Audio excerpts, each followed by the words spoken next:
আমরা প্রায় 17 বছর পূর্ণ দিতে পারি এরকম আনন্দমুখর পরিবেশে স্বতঃস্ফূর্ত ভাবে 17 বছর শহীদ মিনারে স্বাধীনভাবে ফুল দেওয়া আমাদের পক্ষে সম্ভব হয় না পেসিস্টের কারণে।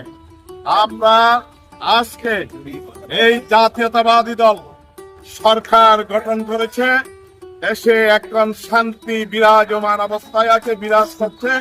এই অবস্থায় আমরা আজকে শহীদ মিনারে ফুল দিয়ে এবং যে আনন্দ উপভোগ করেছি এবং সবাই আমাদের কর্মী নেতা কর্মী স্বতঃস্ফূর্ত ভাবে যে আজকের ফুলের এই শহীদ মিনারে ফুল দিয়ে আজকে যে আমরা গর্বিত, আজকে আনন্দিত, আজকে জাতি আজকে এই জাতীয়তাবাদী দল তারেক জিয়ার উপর আস্থা রেখেছে।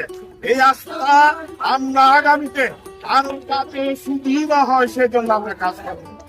ভাষা আন্দোলনে যারা শহীদ হয়েছে সালাম, রফিক, বরকত সহ অসংখ্য ছাত্র ভাষার জন্য ঢাকা বিশ্ববিদ্যালয়ে যে পাক খানাদার পাকিস্তানে যে নির্বিচারে গুলি চালিয়েছে, সেই থেকে আজকে যে তাদের প্রতি শ্রদ্ধা জানানোর জন্য জাতীয়তাবাদী দল, তারেক জিয়ার দল, খালেদা জিয়ার দল, শহীদ জিয়ার দল একটি সুন্দর পরিবেশে এখানে উপস্থিত হয়ে আমরা এই পুষ্প অর্পণ করে এবং তাদের প্রতি শ্রদ্ধা জানাচ্ছি।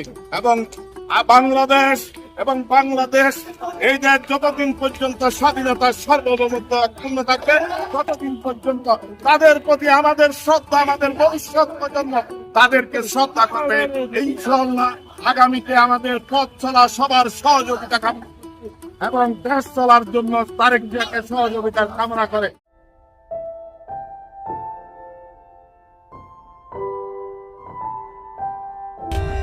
For more updates, subscribe to our channel, click the show links and enjoy watching the videos.